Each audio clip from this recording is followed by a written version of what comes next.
Olha, no século XX, o Brasil passou por uma das transformações econômicas mais radicais do mundo.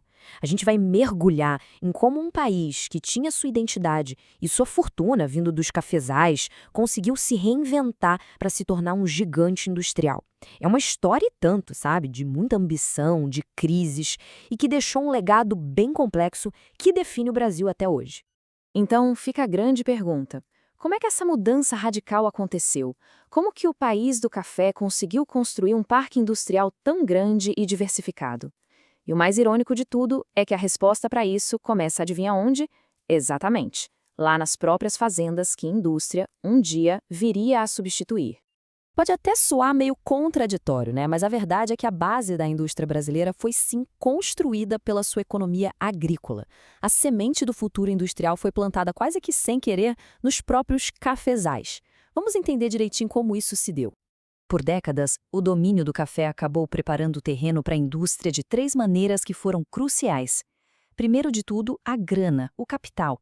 Os barões do café juntaram fortunas e esse dinheiro entrou no sistema financeiro, pronto para novos investimentos. Segundo, a infraestrutura. Pensa bem, para escoar o café foram construídas ferrovias que mais tarde serviriam perfeitamente para as fábricas. E terceiro, a mão de obra. Os imigrantes que vieram trabalhar nos cafezais acabaram migrando para as cidades como São Paulo, que já tinha a energia elétrica necessária para as primeiras indústrias. E aí, de repente, veio o choque. A quebra da Bolsa de Nova York em 1929 foi o gatilho que mudou o jogo completamente. A exportação de café despencou, os produtos importados pararam de chegar e o Brasil se viu sem escolha. Era preciso começar a produzir aqui dentro para si mesmo. Esse foi o grande ponto de virada, quando pela primeira vez na história o crescimento da indústria superou o da agricultura. Mas a crise de 29 não foi só no bolso, não. Foi uma crise política. A Revolução de 1930 tirou a velha elite do café do poder e colocou um novo grupo, liderado por Getúlio Vargas. E a visão deles era totalmente diferente, um projeto nacionalista para forjar um Brasil industrial, com o Estado sendo o grande arquiteto dessa construção. A grande estratégia dessa nova era foi o que a gente chama de substituição de importações. A ideia é bem simples, mas muito poderosa. Em vez de a gente comprar de fora, vamos fabricar aqui dentro. E para isso acontecer, o governo desvalorizou a moeda, o que deixou os importados mais caros, e ainda criou leis e impostos para proteger as fábricas brasileiras da concorrência estrangeira. Agora, o que é realmente interessante de notar aqui é o papel do Estado. Existiam setores tipo siderurgia, mineração, energia, que precisavam de um investimento absurdo, gigantesco, e com retorno que só viria muito lá na frente. O capital privado, fosse daqui ou de fora, não queria correr esse risco todo. Então, o ponto central é que o Estado teve que assumir a responsabilidade e criar essas empresas gigantes que viraram a espinha dorsal da nossa indústria. Pulando um pouco no tempo, vamos para o pós-guerra. Aqui, o ritmo da industrialização acelera de um jeito impressionante.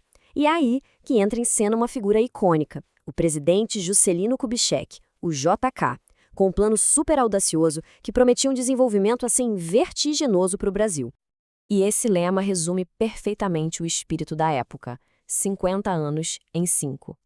A promessa era essa, uma modernização a jato, com investimentos pesadíssimos em energia, transportes, indústria, educação, tudo para colocar o Brasil de vez no mapa das nações desenvolvidas. Foi no governo JK que se consolidou um modelo que ficou famoso como o tripé industrial. E essa tabela ilustra direitinho como a economia se organizou. Basicamente, eram 3 pilares. O capital privado nacional focava nos bens de consumo mais simples, como roupas e alimentos. O Estado continuava investindo pesado na base da indústria, aço, energia, infraestrutura. E a grande novidade foi a abertura para o capital estrangeiro, que entrou com tudo na produção de bens de consumo duráveis, como carros e eletrodomésticos. Só que, claro, toda essa velocidade teve um preço, e não foi um preço baixo. O plano de metas foi bancado com muito dinheiro emprestado lá de fora e também com a emissão de moeda aqui dentro. O resultado? Não tinha como ser outro. Um salto gigantesco na dívida externa e na inflação, problemas que o Brasil levaria décadas para conseguir resolver. E agora a gente chega num dos períodos mais controversos da nossa história, o regime militar, que foi de 1964 até 1985. A prioridade ali era muito clara: crescimento econômico a qualquer custo. E a estratégia para conseguir isso foi um endividamento ainda mais profundo. Entre 1968 e 73, o Brasil viveu o que ficou conhecido como milagre econômico. E olha, os números do PIB eram impressionantes, com taxas de crescimento altíssimas, coisas de potência asiática. O país se modernizava, grandes obras de infraestrutura saíam do papel, o parque industrial se expandia. Na superfície, parecia que o Brasil estava finalmente decolando. Mas para a gente entender o custo real desse milagre, a gente precisa olhar para os números da dívida. Em 1964, quando o regime começou, a dívida externa do Brasil era de 3,7 bilhões de dólares. Guarda bem esse número. Agora, olha o final do período, em 1985. A dívida explodiu para 95 bilhões de dólares. É um aumento de mais de 25 vezes. O tal milagre foi, na verdade, comprado com um endividamento massivo que levaria o país a uma crise profundíssima. Sim, o Brasil chegou a ser a 9ª maior economia do mundo, mas o preço foi altíssimo.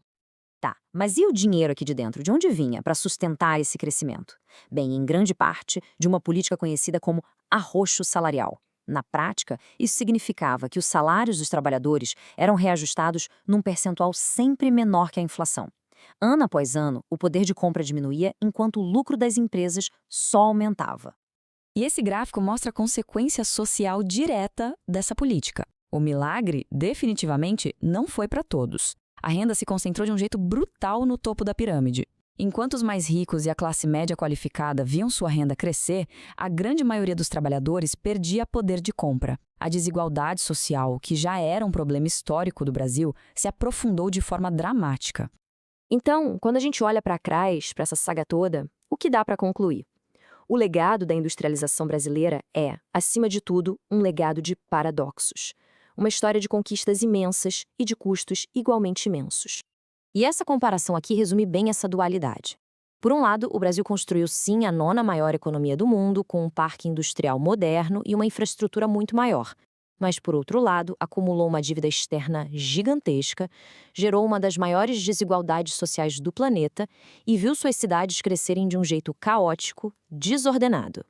Isso tudo nos leva à pergunta final, uma pergunta que ecoa nos debates sobre o Brasil até hoje. Olhando para a nação industrializada que foi construída, mas também para as profundas fraturas sociais que ela criou, o crescimento a qualquer custo valeu a pena? As consequências daquelas escolhas ainda moldam o nosso presente? E a resposta? Bom, talvez a resposta continue sendo escrita.